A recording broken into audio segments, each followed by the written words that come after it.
Assalamualaikum warahmatullahi wabarakatuh. Hai semuanya, perkenalkan nama saya Regina Valencia dari Program Studi Manajemen Bisnis Syariah Fakultas Ekonomi Bisnis Islam Institut Darul Quran Jakarta semester 7.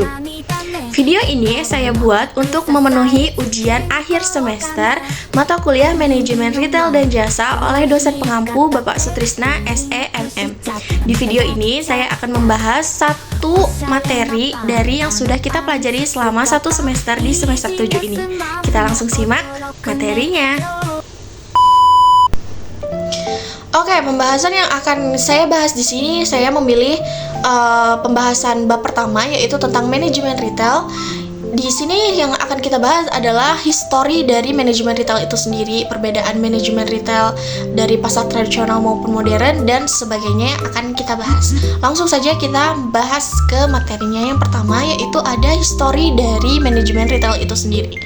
Manajemen retail itu sudah berkembang sebelum tahun 1960-an, di mana era perkembangan bisnis retail tradisional ini berupa retailer dan juga pedagang-pedagang independen. Dan di tahun 1960-an ini sudah masuk nih perkenalan retail modern dengan ditandainya dibukanya gerai retail pertama, yaitu Mall Sarinah yang berada di Jalan MH Tamrin di daerah Jakarta.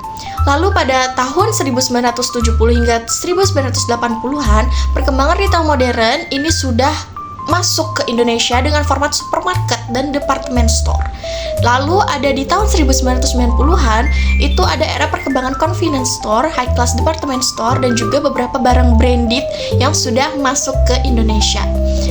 Lalu di tahun 2000 hingga 2010 ini sudah mulai masuk era perkembangan hypermarket seperti supermarket, Carrefour, dan sebagainya yang lebih kompleks menjual produk-produk yang dibutuhkan oleh masyarakat. Dan hingga tahun 2010 sampai 2020, bahkan mungkin sampai sekarang, itu sudah mulai perkembangan hard discounter store dan katalog service, di mana sekarang manajemen retail, toko bisnis retail itu sudah sangat merajalela di Indonesia, mulai dari toko kosmetik, toko pakaian, toko fashion, toko makeup, dan segalanya, bahkan toko untuk kebutuhan sehari-hari itu sudah sangat banyak ditemukan di sekitaran. Lalu kita masuk ke perbedaan antara beberapa jenis retail. Yang pertama itu ada pasar retail tradisional. Retail tradisional adalah retail yang tempatnya itu masih sederhana dan tidak begitu luas. Barang yang dijual itu juga tidak begitu banyak jenisnya, serta sistem manajemen keuangannya itu masih sangat sederhana. Kurang menawarkan kenyamanan berbelanja dan masih terjadi proses tawar-menawar di dalamnya. Lalu yang kedua ada modern retail market atau pasar retail modern. Nah, kalau pasar retail modern ini berbanding ya daripada pasar tradisional tadi, di mana kalau pasar retail modern ini memiliki tempat yang sangat nyaman, memiliki barang yang standarnya itu sudah tinggi dan juga lebih berkualitas, pelayanannya pun lebih bagus, dan barang-barangnya yang tersedia juga lebih lengkap. Namun pada retail modern ini tidak dapat dilakukan proses tawar-menawar karena biasanya sudah dipatok harganya. Seperti itu. Nah, dari pengertian bisnis retail itu sendiri menurut beberapa ahli, yaitu ada dua. Di sini menurut Kotler, retail itu meliputi semua kegiatan yang melibatkan penjualan barang atau jasa secara langsung kepada konsumen akhir untuk penggunaan pribadi dan bukan untuk bisnis. Lalu menurut Ciptono, retail sendiri adalah semua kegiatan penjualan barang dan jasa secara langsung kepada konsumen akhir untuk pemakaian pribadi dan juga rumah tangga. Sekali lagi bukan untuk keperluan bisnis. Jadi bisa disimpulkan bahwa bisnis retail adalah segala aktivitas bisnis yang terkait dengan penjualan dan pemberian layanan kepada konsumen untuk penggunaan yang bersifat individu, baik untuk pribadi maupun keluarga, tapi tidak untuk bisnis yang lain. Nah, beberapa fungsi dari bisnis retail ini, sebenarnya fungsi dasar bisnis retail dalam saluran pemasaran atau distribusi adalah sebagai perantara antara produsen dan juga konsumen akhir. Namun ada juga beberapa manfaat lain seperti mempermudah konsumen mendapatkan produk, membantu promosi produk, serta menawarkan barang dengan harga yang beragam.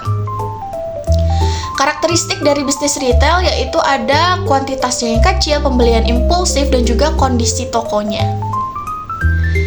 Adapun jenis retail berdasarkan kepemilikan yaitu ada single store retailer, ada rantai toko retail, dan juga toko waralaba. Dan kalau berdasarkan luas area, jenis retail itu ada minimarket, supermarket, department store, dan juga hypermarket. Di sini kalau minimarket itu lebih kecil, dan kalau supermarket, department store, hypermarket itu luasnya itu semakin luas gitu tempatnya. Nah, di sini ada unsur-unsur dari bisnis retail. Yang pertama itu ada engagement, yaitu menjalin hubungan baik. Dimana dalam mulai suatu bisnis retail itu kita harus bersikap ramah dan sopan saat memberi informasi produk dan mendengarkan keluhan dari pelanggan. Yang kedua ada executional excellence, di mana menjalankan operasional retail itu dengan sempurna, memastikan stok harus selalu tersedia, menguasai product knowledge, dan juga dapat menjelaskannya dengan baik kepada para pelanggan. Yang ketiga ada brand experience, yaitu memiliki brand yang unik, di mana menciptakan brand dan juga desain yang unik agar lebih berkesan nih di mata para konsumen.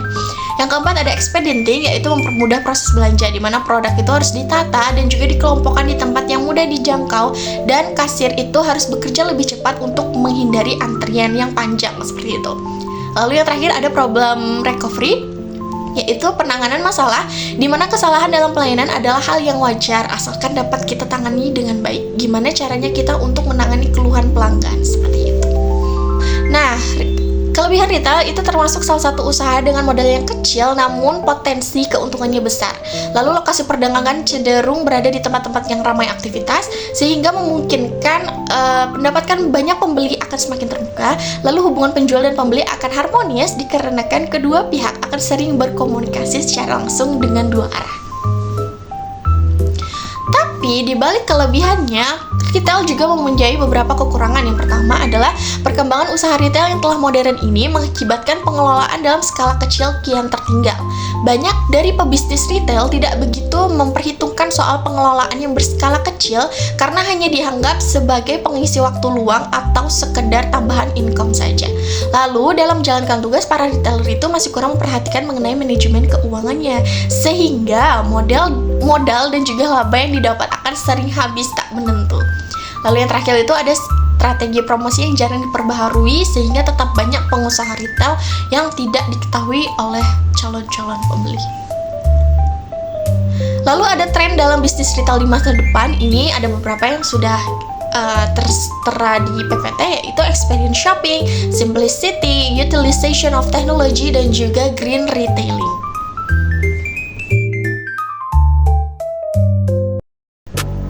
Baik teman-teman, sekian video ini saya buat. Mohon maaf apabila masih terdapat banyak kekurangan dan kesalahan kata. Terima kasih. Wassalamualaikum warahmatullahi wabarakatuh.